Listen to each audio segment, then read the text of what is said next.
وذكر فإن الذكرى تنفع المؤمنين. The topic this morning is the lives of man, and it's actually the title of a book by a very famous Yemeni scholar named Sheikh Abdullah al-Haddad. It's available through Killian Press, and a lot of what I'm going to cover is actually derived from that book, directly out of that book. I'm going to do some other things as well. But the actual topic is, this man was a brilliant scholar from the Yemen who lived almost about 200 years ago. But the topic is a very old topic in the Islamic tradition there, and there are several books in the history of Islam that deal with this tradition of the lives of man.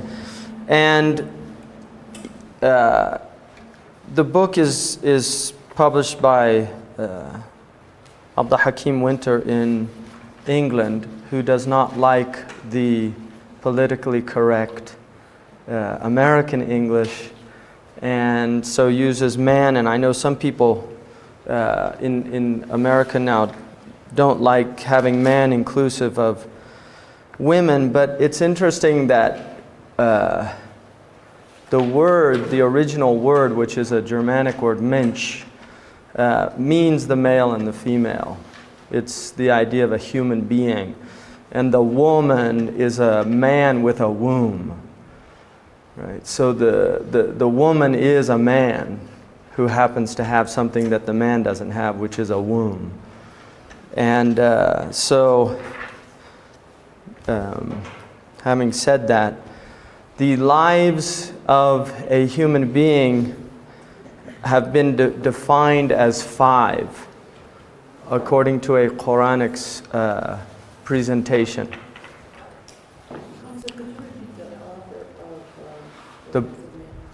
His name is Sheikh Abdullah, Abdallah, al-Haddad, Alhaddad. And he was considered a renewer. There's a tradition in Islam that says every 100 years that God sends somebody who revives or renews this deen, this tradition. And he's considered one of them. He had an extraordinary impact on Yemen, as well as all over the Muslim world. His books have spread all over. So the 5 periods, the first period is a pre-worldly period. And the phenomenal existence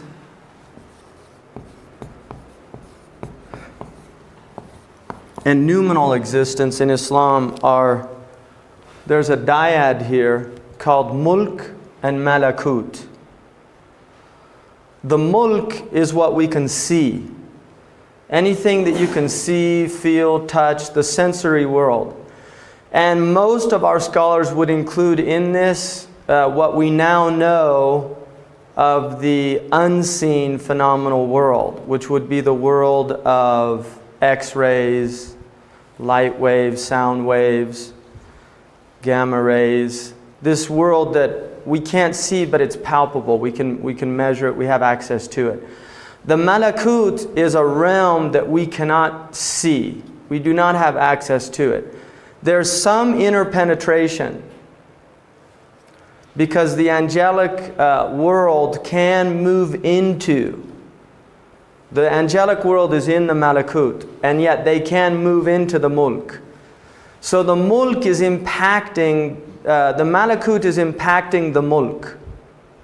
And the mulk impacts the malakut in that things that are done in the mulk are either pleasing or disturbing to the malakut. And that has to do with things that are done with the moral component. So when people are doing righteous things, the malakut actually is happy and rejoices about it. When they do foul things, then the opposite occurs. And I'm going to go into that. Now, the importance of knowing about these, according to the Islamic tradition, is that unlike 20th century man, who in a lot of ways has removed him or herself completely from the unseen experience.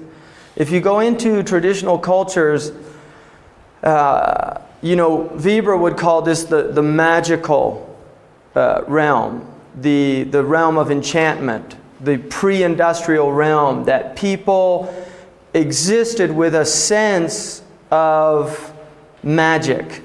And they looked at the world, because it was not understood, they looked at it in a way that caused them to experience an unseen explanation for so much of what was happening around them.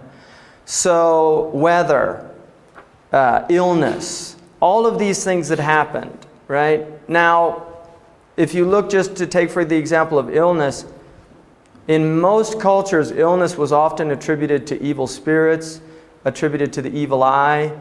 Obviously, as medicine became more advanced, and you can see the Greek attack on this centuries ago. I mean, the Greeks moved into a rationalist mode, and many of the Greek philosophers did not like those explanations, and they're conspicuously absent from a lot of their text, which is interesting given that that was a popular belief in their culture. But if you look at modern man, we have unseen explanations, but they're no longer magical. So bacteria is not something that we see. It's an unseen realm. I mean, you can see it on the microscope, but most people, the doctor says you've got a virus. It's not something you saw, right? He doesn't bring out a slide and, show you a microscope and there it is.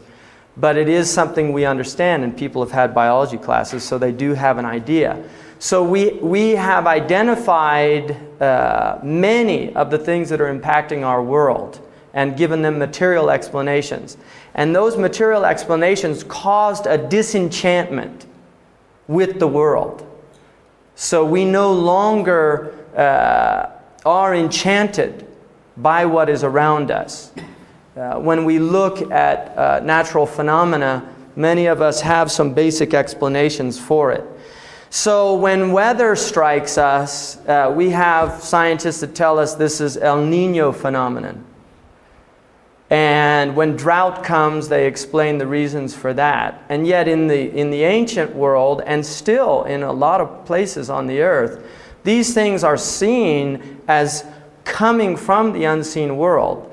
In other words, drought is still understood in most parts of the world to be from displeasure. So for instance, the Muslims still believe that drought is a sign that blessings have been removed, and it's seen as a reminder. And that's why the Muslims will go out and do a rain prayer.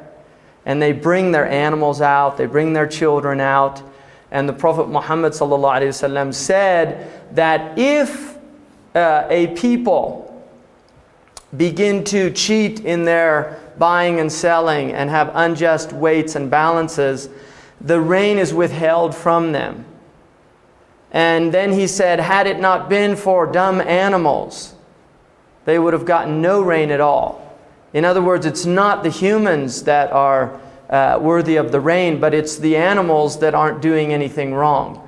So this is still part of the Muslim world, and you will find this also within the Indic culture, within the Scenic culture. You're going to find this in many, many cultures, and certainly amongst traditional Christians in American culture. You will still find that many of them, when they read the newspaper, they will see these as signs, right? What's happened, these are signs from God. So introducing, at an early age, the unseen world is introduced to Muslim children. And they are made aware of the unseen world. And so of the 5 lives of man, only one of them is what we're going to experience in this realm. The other 4 are in another realm. And this is an indication that the majority of creation is actually hidden from us. The Prophet Muhammad ﷺ said that the likeness of this dunya and the other world is like somebody who puts their finger into an ocean and pulls it out. What is on his finger in relation to the ocean is like the unseen world in relation to this world. And he also reported that he saw the angel Gabriel in his original form, and he filled the entire horizon of a desert landscape. So if you could imagine looking out towards Santa Fe and seeing an angelic being fill the entire horizon, right? Having an experience. That was a spiritual experience that took place for that human being, and giving him an insight into the relationships, quantitative relationships of this world to the other world. And there are many examples of that in the tradition. So the second realm, and I'm going to go into each one more, is the period of life from birth to death. So the first one is the pre-worldly realm. And this is called the period Ahdul Mithaq, which I'll get into in a second. The Mithaq. The second is dunya. Now in Arabic, the word dunya comes from a root word, dania, and it has a few meanings. One of them is reaching out for grapes. That every time you get near them, they move a little further away from you.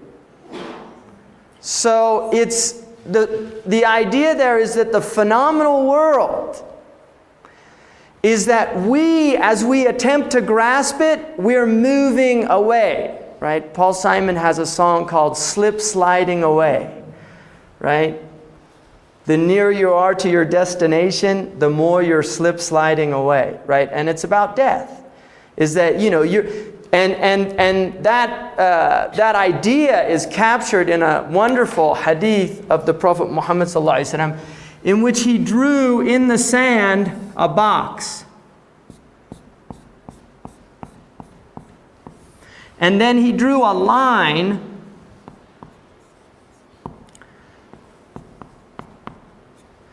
and he drew a line up here. He didn't write it, but he drew a line here at the top of this line. And then he drew a line out here. And he said that this was a man's journey in life. And these lines were the a'rad. They were the vicissitudes of his journey. At each stage, things will happen to him. If they don't do him in, he moves to the next one. Until he reaches at this, the ajal is your appointed term. And it could be at any point, because people are different. It could be at any point along the way. But for people who go all the way through, they reach old age, and what gets them is known as haram. And there's a tradition in which the Prophet said, peace be upon him, that the children of Adam, God has given them the ability to do all things except conquer haram. They can't conquer old age. And he also said that anxiety was half of haram. Right? That having a lot of anxiety will actually cut your life in half. So, as you're moving up through life, you reach this ajal. But then he had a line outside of the box. And he said this was a man's amal, which is his hope. So a man's hope is always beyond his time. And this is a really important motif. There's a verse in the Qur'an that says, ذَرْهُمْ يَأْكُلُوا وَيَتَمَتَّعُوا وَيُلْهِيهِمْ أَمَلُهُمْ. Leave them, these people that reject what you're telling them about the inevitability of the next life. Leave them to eat and enjoy themselves and to be entertained. And yulhihim means to preoccupy themselves with their hope. And indeed they will come to know. In other words, their ajal will come, and then they're going to realize that the ajal preceded the hope. And he also said that two things never grow old in people. Desire for life and desire for more. Right? And it means here, it doesn't mean all people, it means people that are deluded. So this desire for extended life, and the interesting thing is the longer a person is here, the more accustomed they get. You know, you get up every morning, you've had your rituals, your coffee, your breakfast, you go to work, you see the same people. You get accustomed to being here, and we're in this very interesting experience of the permanence. And every once in a while there are things that happen that kind of shake us a little bit. Like one day you come to work and so-and-so was in an accident, or you get a phone call and your mother just died, or a good friend or something. There are these reminders. And they kind of shake people a little bit. But most people brush themselves off and just go along, get on with it, right? So we have this really, and this is all about this lower world, the dunya. Because it's like the grapes, we're always reaching for it. And it's always moving away. Because the moment we came into life, into this dunya realm, our death, we're moving inevitably towards our death. One of my teachers in the desert, when I was leaving, and it was a camel journey of about a day, the last thing he said to me, he said, "This journey that you're taking this morning is like your life. You're moving towards a destination, and every step that your camel makes takes you a step closer to that destination." And he said, every breath you take is a step closer to the termination of your breath. So keep that in mind along the way. And I was with a West African. We arrived at an airport, and he'd never been on one of these moving, not the escalators, but the actual sidewalks, yeah. And we got on it, and we were standing there moving along, and he said, "This is amazing. This is just like our lives. We think we're standing still, but we're moving towards our deaths." And then it was really interesting because at the end of the sidewalk there was a sign that said, "Caution, the end comes abruptly."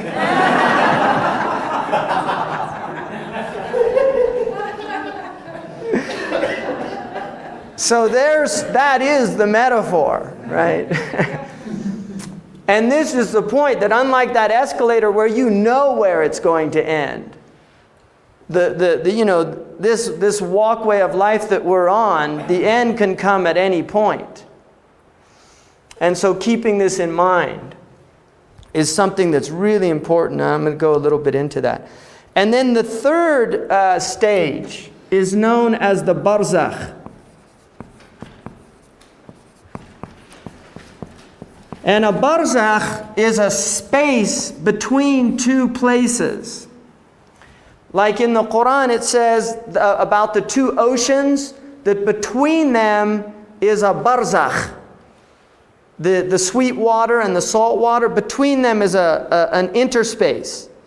And if you've ever seen where big rivers meet the ocean, there's an admixture of the sweet and the salty that has a completely different ecology. It has a different, the water is not the same. That's what a barzakh is. It's an interspace that's not this or that. It's neither this nor that. And so when we die, there is a place that is neither this world nor is it the next world. You're in this interspace. And this is where people are in their graves. And we'll get to that also, inshallah. And then the fourth place is the gathering place, where the hashar and the nashar takes place. And this is going to be final judgment, takes place in this realm.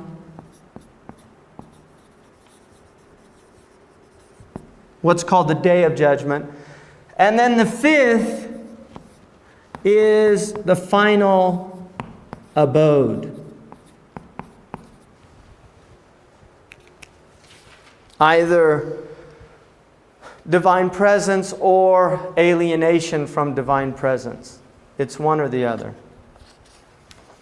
Now, to look at the word in Arabic for a life is called an umar.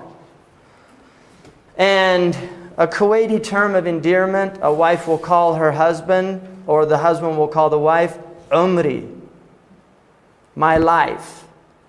And if they're just getting to know each other, they'll say, ba'du umri, part of my life. So umar is, it's not an entire life. It is a part of life. So for instance, in the Qur'an, it says that the Qur'an says to the Quraysh that the Prophet says to them, I dwelt among you a lifetime before this revelation.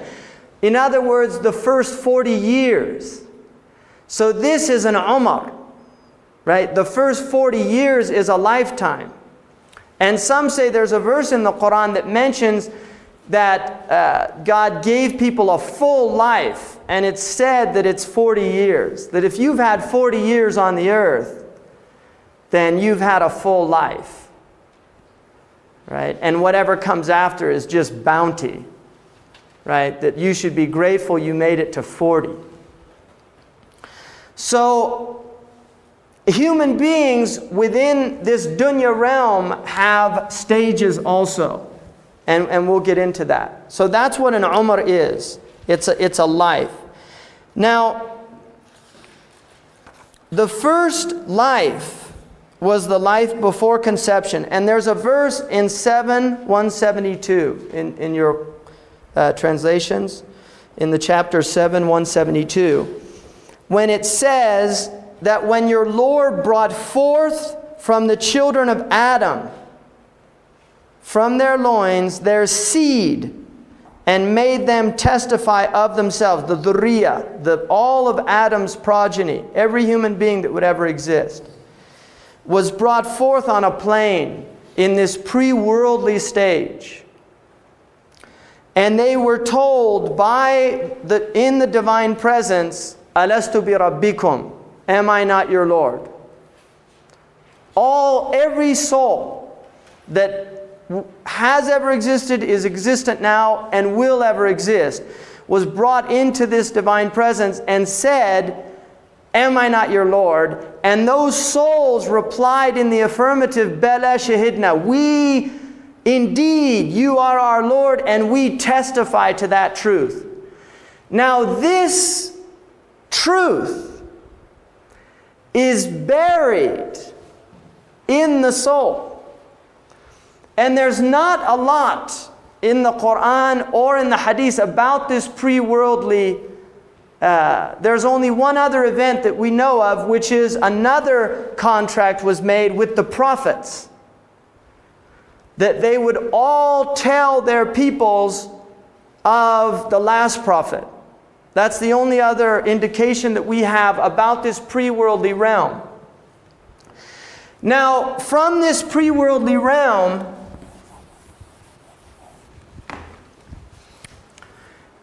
there is a downward descent from this divine presence.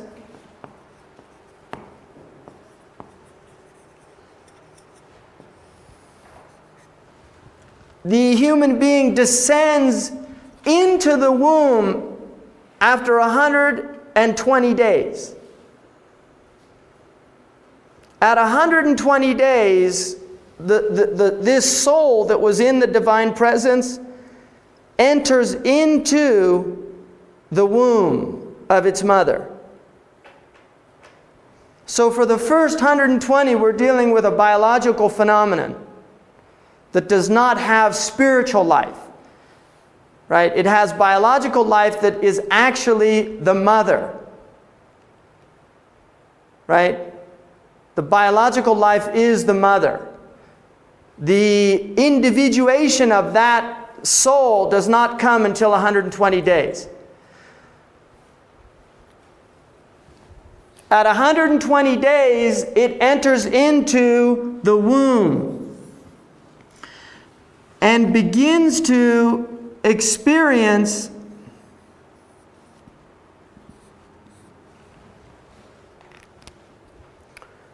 and it's interesting because this is about the time. Is that better from abortion at all? Well, there were some scholars who felt that before 120 days abortion was permitted. But the dominant opinion is it's not.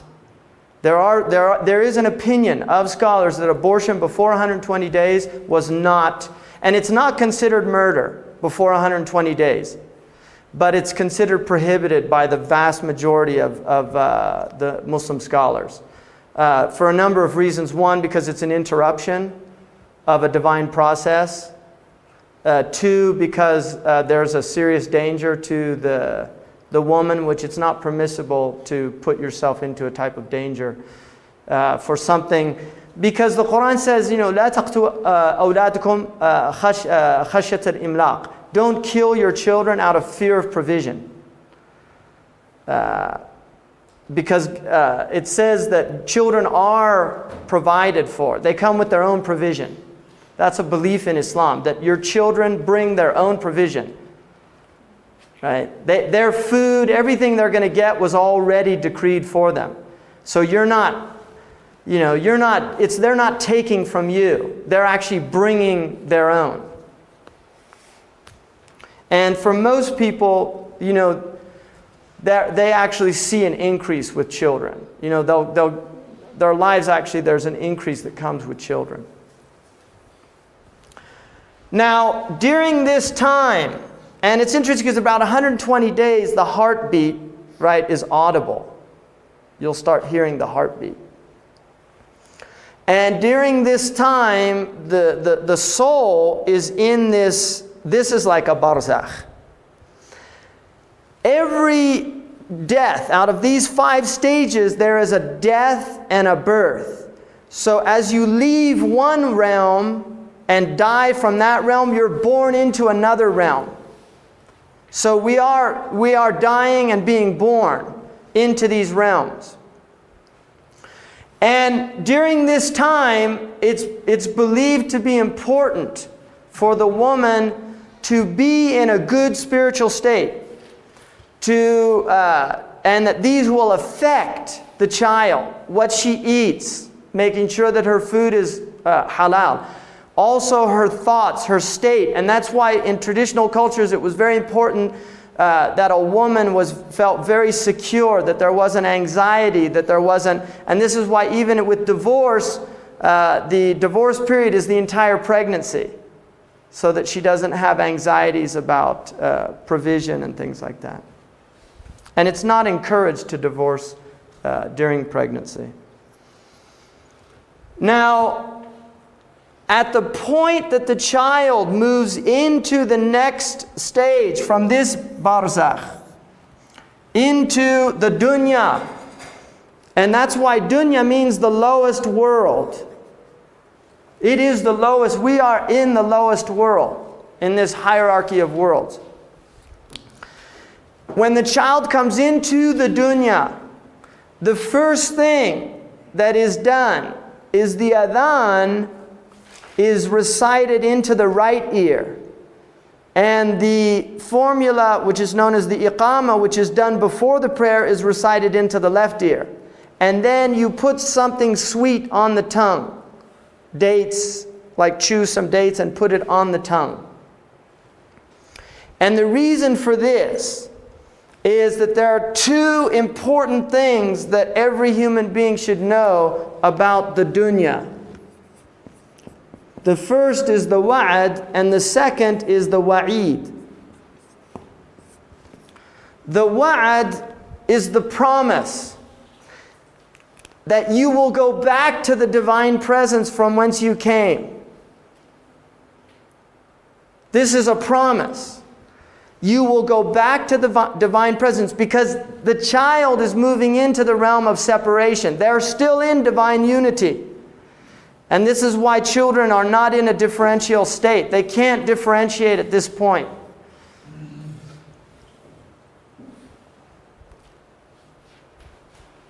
What will happen is the promise is the garden. But the garden has a key. In other words, the garden is not earned, but it's also not given without struggle or effort. I mean, the Muslims confer with the Christians in that it is through grace that people are given the divine presence. But that grace is given through effort. In other words, there's nothing that you could do to make yourself worthy of that grace. So it's not something that can be achieved or earned. But at the same time, there has to be the move towards that. That it's not given without that effort. And that's why in the Qur'an you will see verses that indicate that. This is a reward for what you were doing. It's a reward that is way beyond whatever the people were doing, but they don't get that without the effort. So the wa'id is this, when the child is born, it is the wa'd and not the wa'id, because they're not in the realm of the punishment. They're in the realm of the promise. And this is why children that die before puberty have no accounting, according to the dominant opinion. And in fact, I'll get to that I might forget, so I'll mention this now.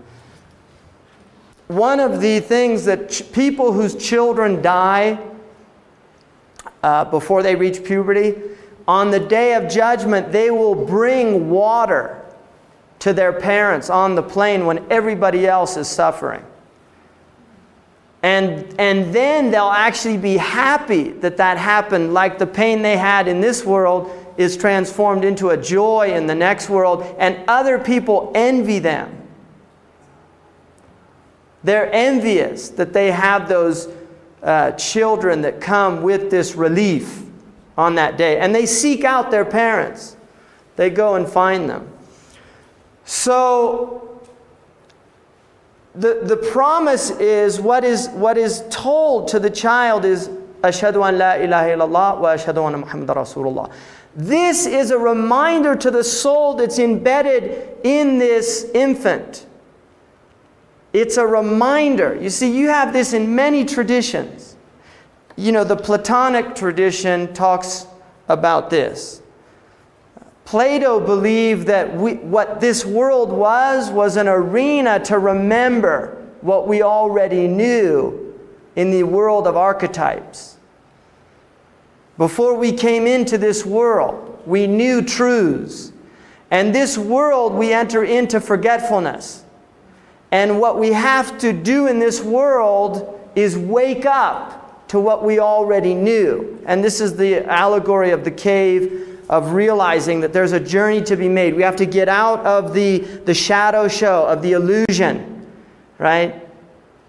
Which is really interesting because in a way, human beings now, if you look at film and television, which are the dominant preoccupations of many, many human beings now, it's very similar to the cave. Because people are watching these images projected from lights, flickering on their TV screens and in their movie theaters, and they're illusions. And there's this whole other real world out there. And there are people now that are preferring this world of illusion, this vicarious world, this virtual reality, to a whole other world, which the world that they're dismissing is still considered to be another television. It's just a better program.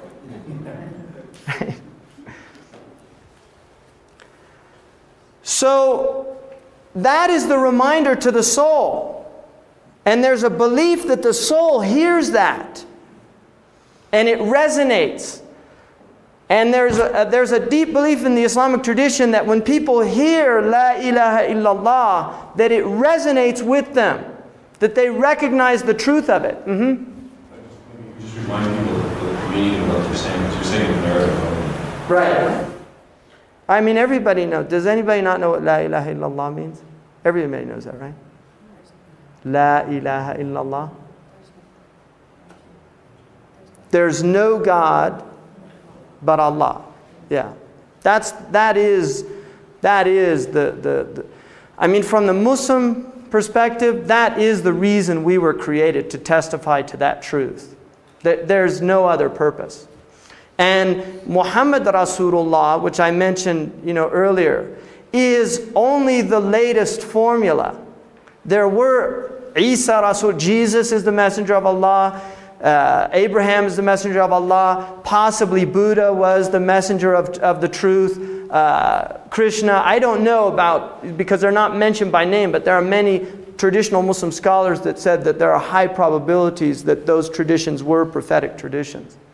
That came to their people with their language and their understanding, which is where you'll get these differences. But the truth of La ilaha illallah is something that souls recognize.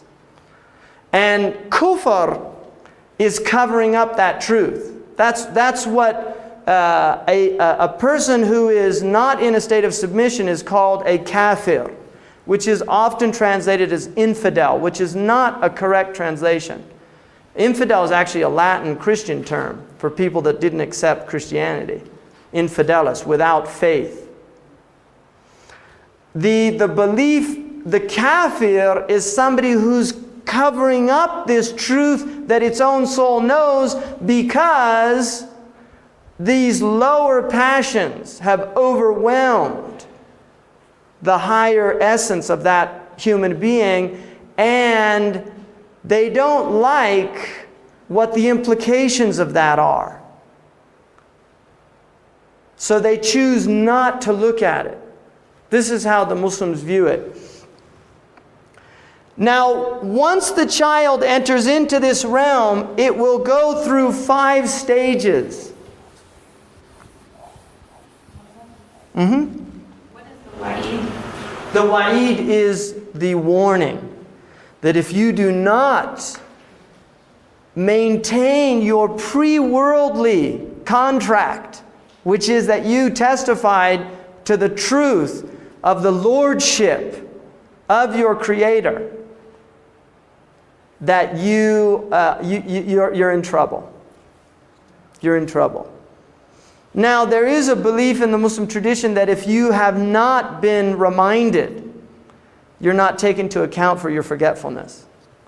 Right? Because the overriding mode of the Creator is mercy, it's not wrath. The Qur'an says the mercy has preceded the wrath. Right?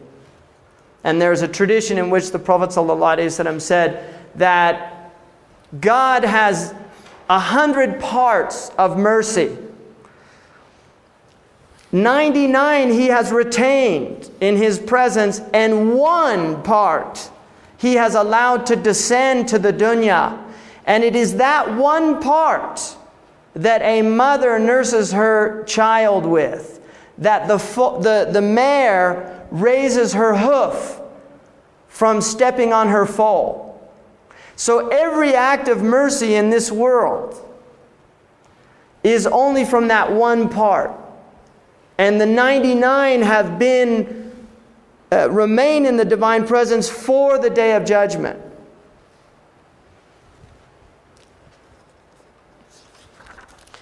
Now, the second stage is the stage of the lower world. So you have the womb, and then you have the childhood.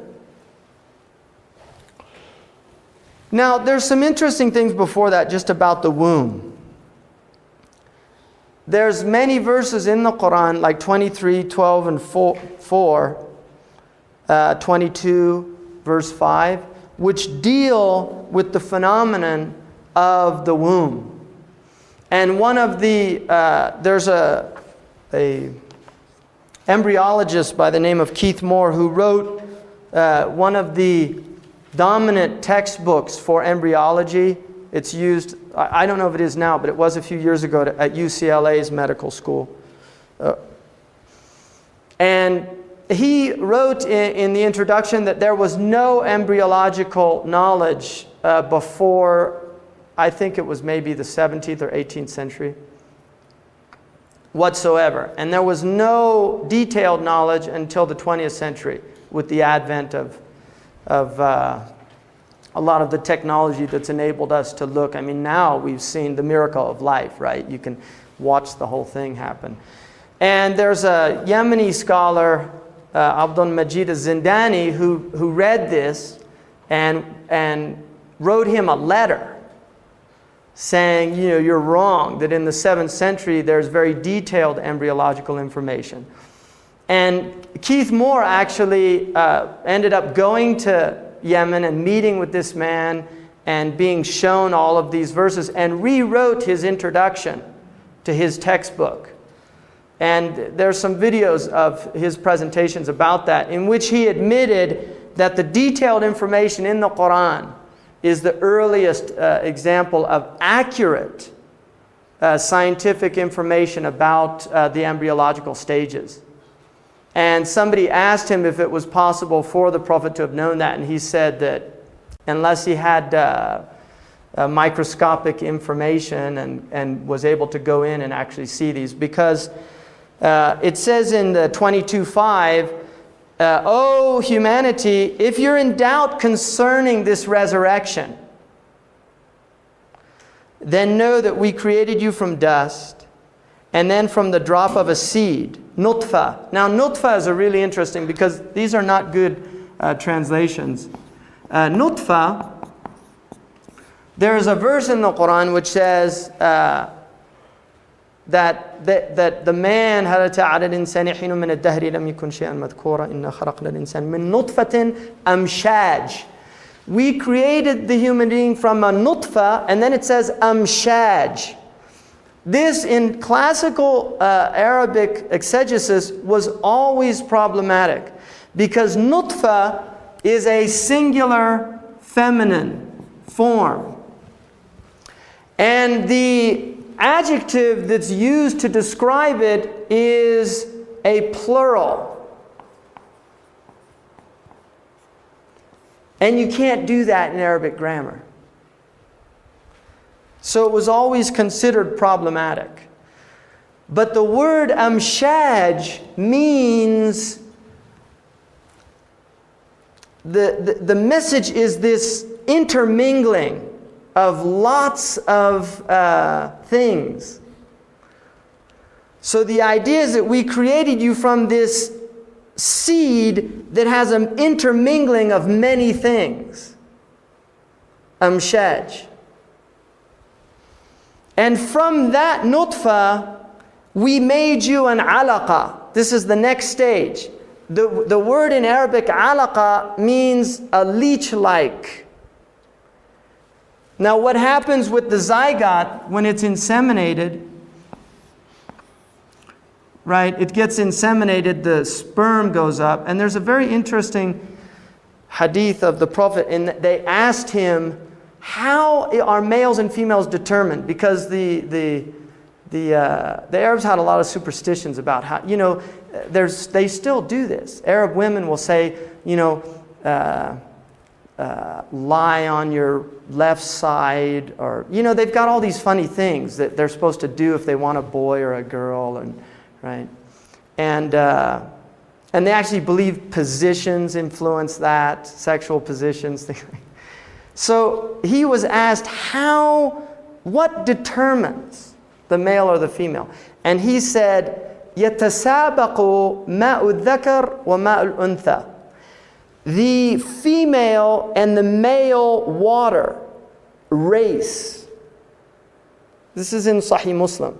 He said the female and the male water race, and the one that gets there first will determine whether the child is a male or a female. Which is important for a number of reasons, because women were often blamed in classical Arabic tradition for not producing males. It was considered something was wrong with the woman, right? And so that indicates, the X and the Y chromosome, that you have the male and the female water. And water is also used in the Qur'an in many verses that are now interpreted to be the genetic material. We feed them all from the same water, but we vary them with that water. And ma means sperm as well in Arabic. Ma'ul insan, man's water is his sperm. So the alaqa means a clinging thing. So when the zygote comes down, it literally clings to the side of the womb, and it will embed itself in the womb and actually will break down to cling into the womb. So, and then it begins to derive its nourishment from the embryonic sac. And then it talks about being in the 3 veils of darkness in the Qur'an, which Keith Moore identified as the 3 layers within the womb. And then it says, and then from a lump of flesh, it says mudgha, and mudgha is a chewed lump of flesh. And if you see it on that first period, it looks like a chewed morsel. It looks, if an Arab was told to describe what that was, he would say mudgha. Even though it's still microscopic, it's a chewed lump of flesh. It looks like literally it looks like teeth marks where the spinal cord is forming in that initial period. It looks like teeth marks. Somebody literally bit into it. And then it says shapely and shapeless, because part of it has started to shape and other parts are still left unformed. So you can see this at the embryonic level, you can see that some of it is shaping and others still have no shape. And then it says that we may make it clear to you. That's why this is being told. In other words, it's saying if you're in doubt about what we're doing, look at this in order for it to be made clear to you. And then we cause what we will to remain in the wombs for an appointed time. So inside the womb, there is an ajal in the womb as well. So this is a life. There's an evolution that happens in the womb. And some of it will not reach its ajal in the same way as this. There could be a spontaneous abortion. There could be an abortion that's willed, or an accident. So once the child comes out, it comes into the next stage of dunya. So dunya has 5 stages. The first stage is 1 through, he says 5, and there's another one that goes with 7, which is consistent with the Western tradition. You could either go 1 to 7 or 1 to 15. If you go 1 to 7, which is also considered a classical Islamic category, during these first 7 years, it's the responsibility of the parents to nurture the child. This is a time that there is absolutely no responsibility, none. It's prohibited to have any physical discipline during this time. Even up till 10, physical discipline is not permitted in Sharia. Other than the scholars say like twisting the ear, right? Grabbing the stomach, pinching the stomach, giving them pinches. Any type of physical violent force is prohibited in any situation, whether it's male, adult, female, adult, or child. Is prohibited for any violent physical abuse. That is haram in Sharia. Absolutely. And there's no proof or justification for it.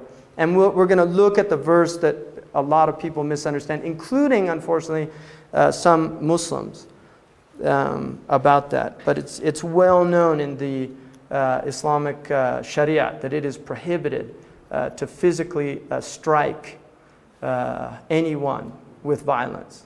Mm-hmm. Just a question about the embryology. Was that from the Qur'an or the Hadith? No, that's Qur'an. That's Qur'an. Yeah, it's there's several verses that deal with that actually, but the one I gave you was 22:5.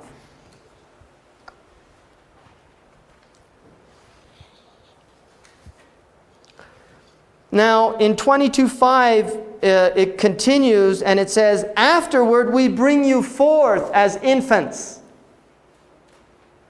The word in Arabic, this stage is called the tifl. Now, tifl means, in Arabic, tufaili is a parasite. The tifl is somebody that cannot live on its own. It needs a host. So the child needs the parents. And this is the responsibility of the parents to nurture the child. Now, the Prophet Muhammad ﷺ said that every child is born on fitrah. And this is an important concept in Islam. Fitrah is the inherent nature of the human being. It's his aboriginal nature. It is believed in Islam that human beings are good in their nature.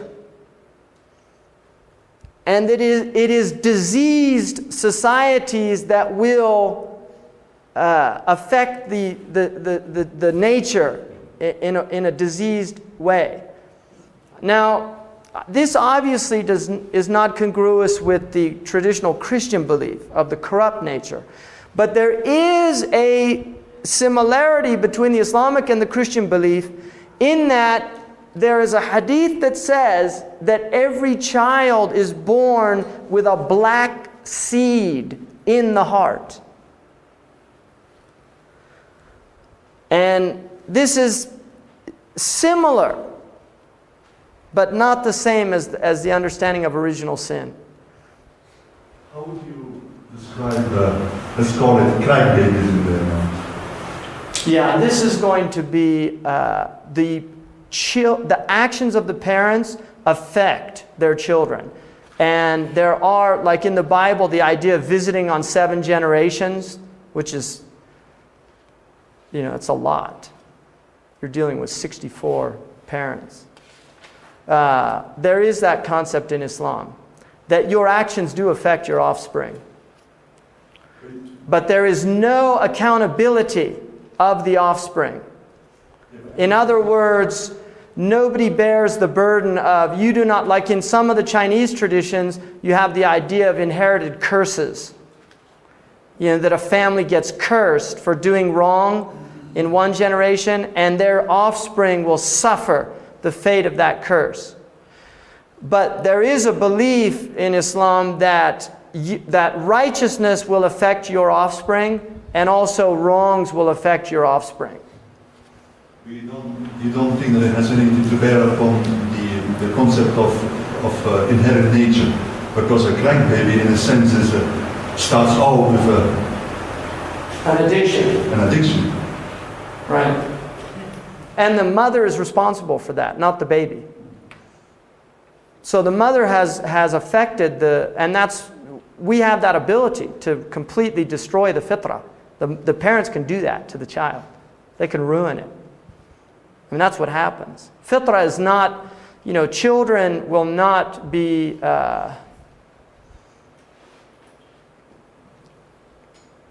if they are nurtured properly, now there is bad seed. There is a concept of bad seed in Islam. There's definitely a concept. In other words, there is a belief that there are shayateen al-ins, which are demonic humans. And this results, one, that demons will actually partake in the insemination, that there's hadiths that indicate that people that are like in fornication, and it's interesting because Islam accepts marriage in every tradition. Even though it doesn't accept the Buddhist as a people of the book, they're accepted as a tradition in that they can pay the jizya tax according to Imam Malik, but their books are not accepted as revealed books. They're not rejected, but they're not accepted. It's not in the articles of faith like the Bible and the gospel. But Buddhist marriage is accepted. If two Buddhists become Muslim, their marriage is valid. They don't have to renew that marriage because marriage is believed to be a divine institution. That it was through revelation that marriage came about. So marriage in any tradition is accepted.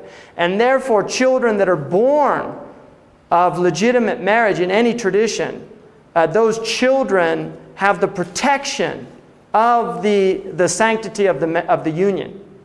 Children born out of wedlock do not have that protection.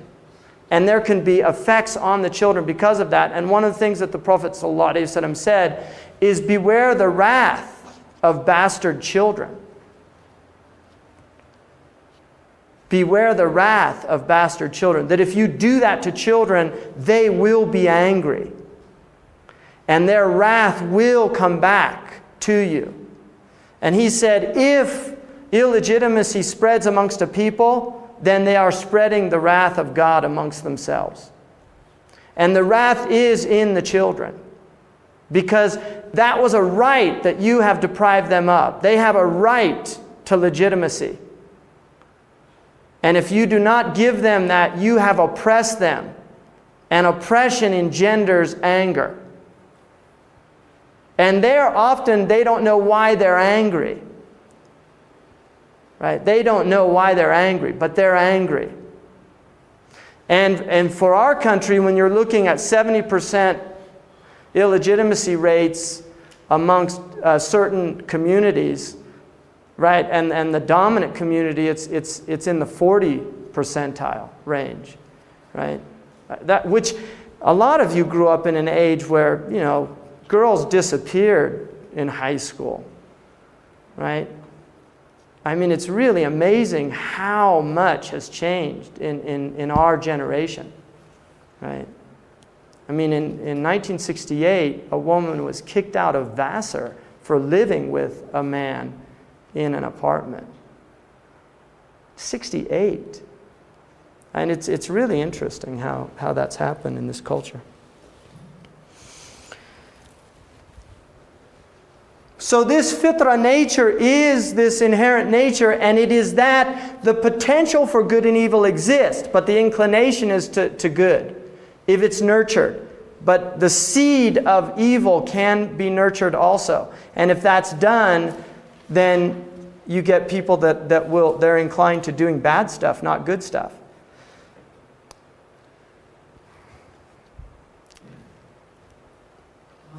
Mm-hmm. In Sharia, then, and say in a Muslim country, are parents responsible for misdeeds of children? Absolutely. Absolutely. And there is no responsibility until puberty of the child. It all falls on the parents. After puberty, according to the hadith, the parents are taken into account in the next life, but not in this life.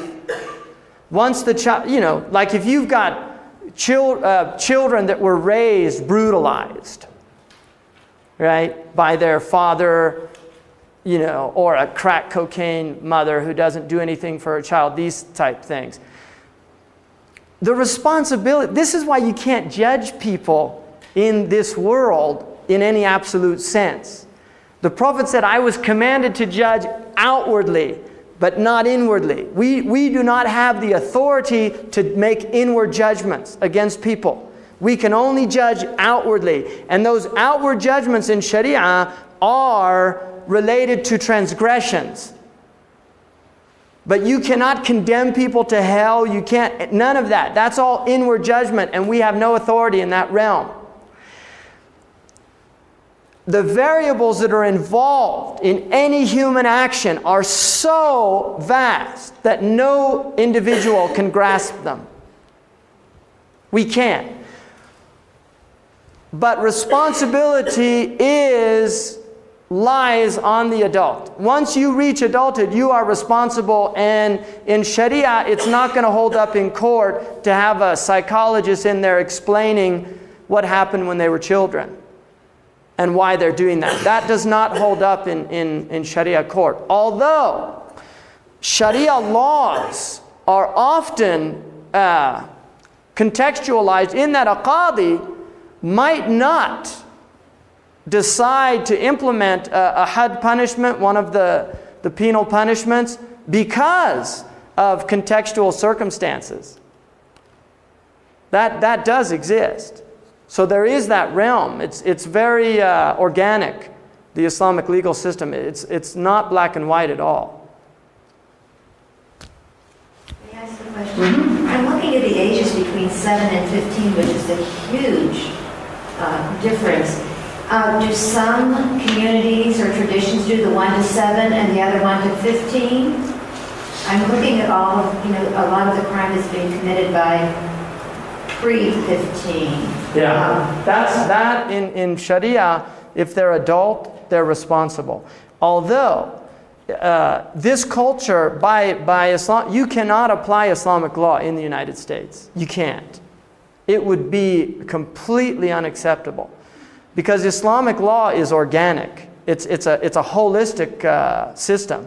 You cannot have, let's chop off the hands of thieves, and you have a consumer culture where the whole society is locked in to the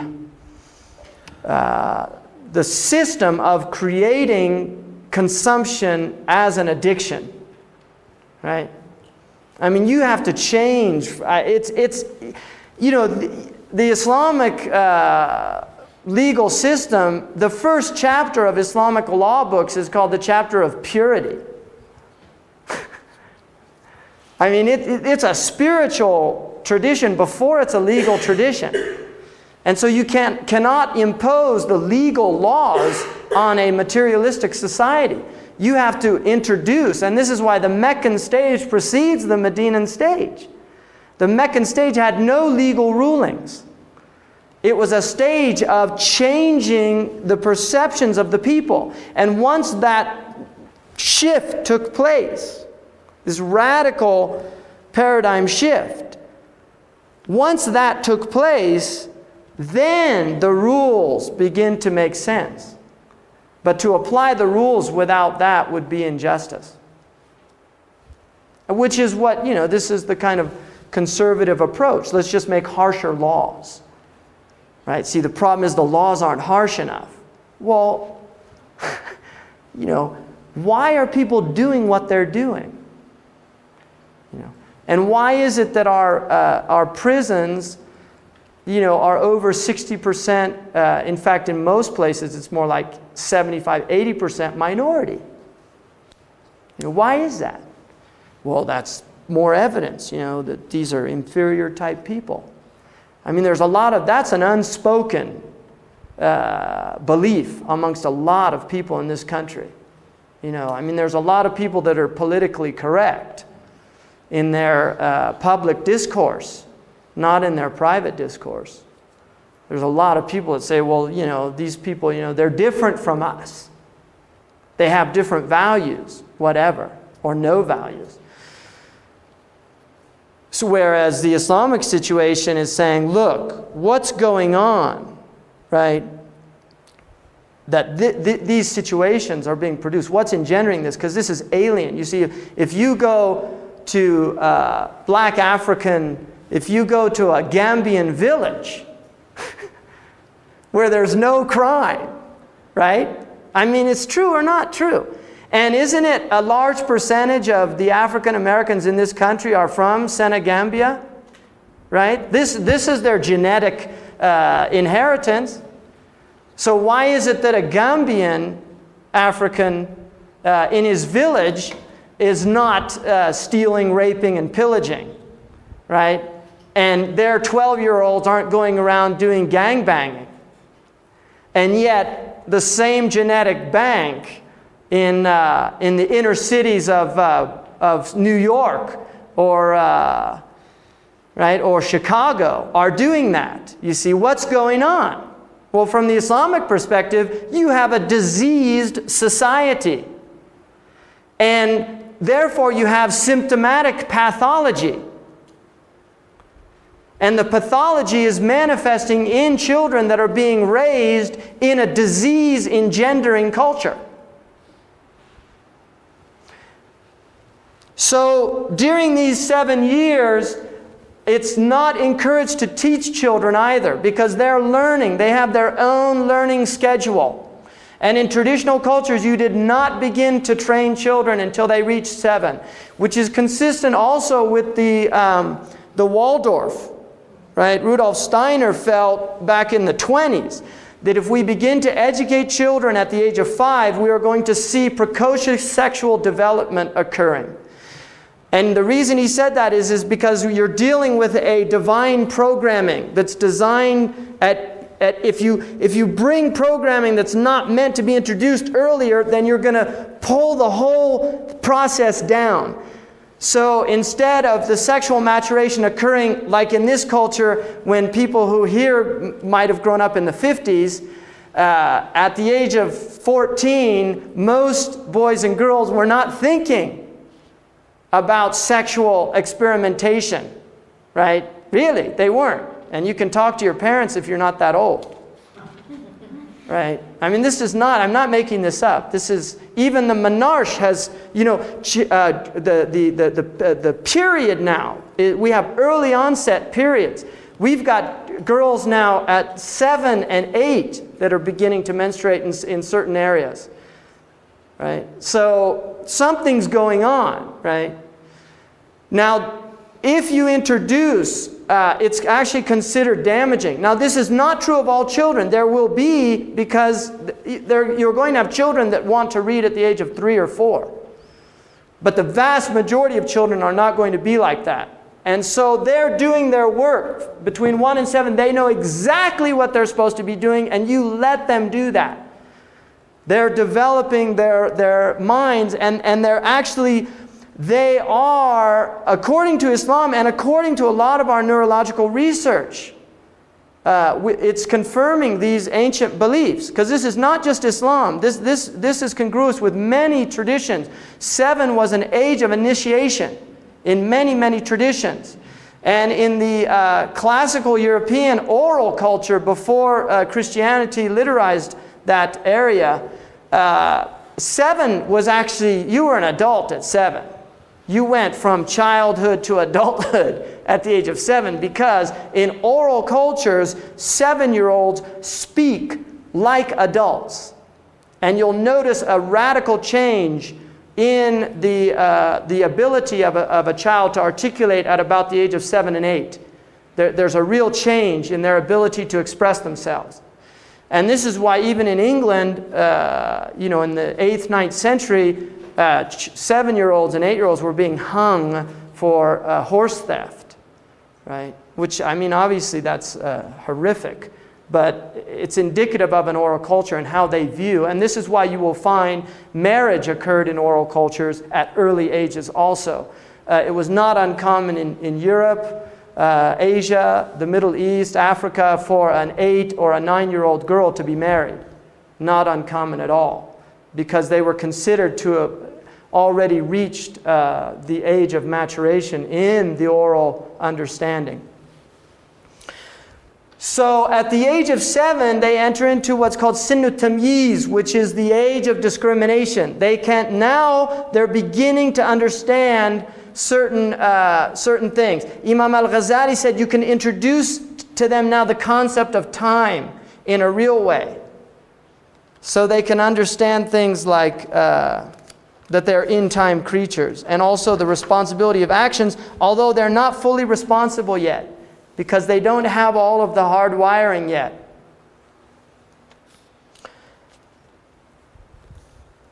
So this fitra, and it's in the chapter called the chapter of the Byzantines or the Europeans. Rome means Europe, it also means the Byzantines. It says that to set your face to the religion,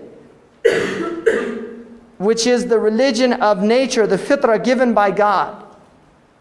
And then it says, and do not change that nature, which is an indication that we can alter the fitrah of people. And we have thousands of years of anthropological evidence that most cultures were benign cultures.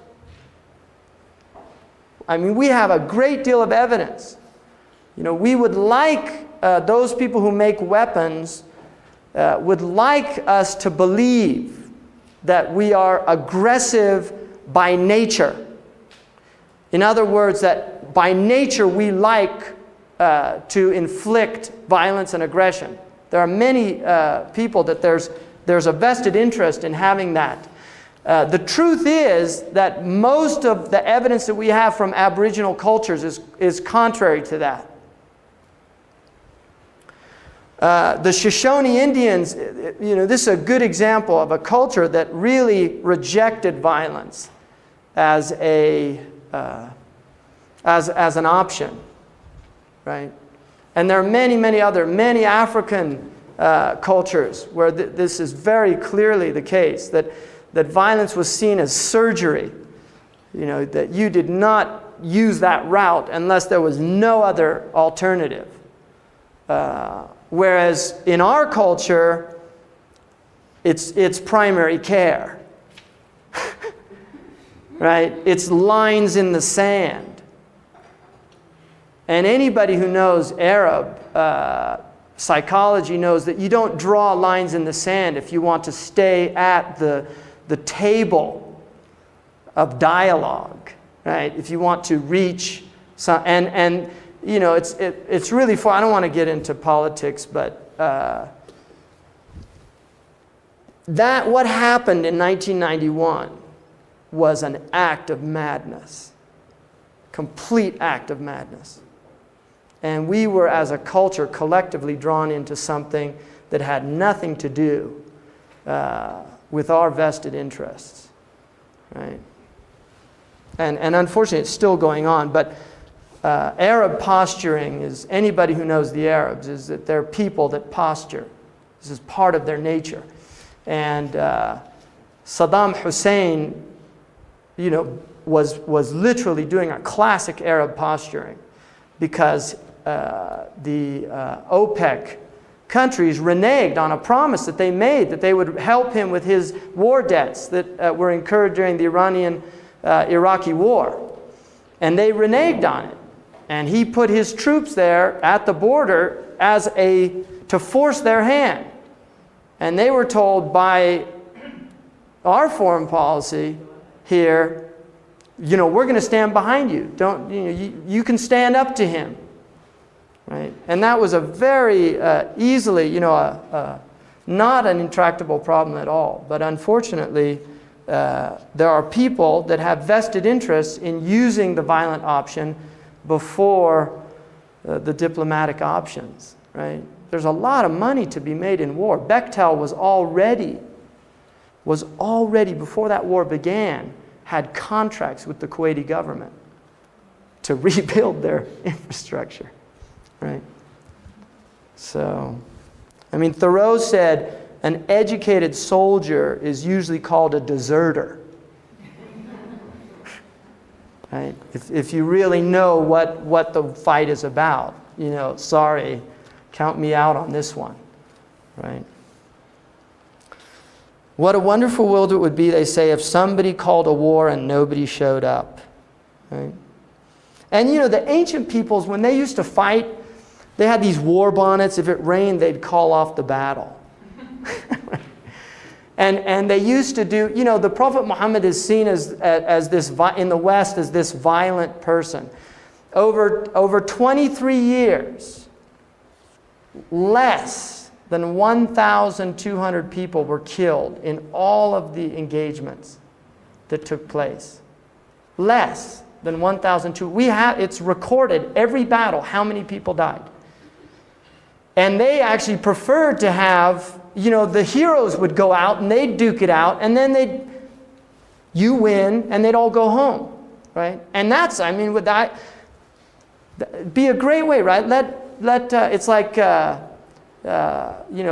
Lindbergh said, the America First during World War II, he said it's not their sons that are going to die in this war, right? The warmongers. They never send their sons, right? And that's why the Iroquois nation, in the Iroquois nation, it was the women that were the war council. The women decided whether the nation would go to war with another tribe, with the belief that it was the women who sent their sons to die. Right? And there's the great Greek play. Yeah, thank you. About the women all going on strike.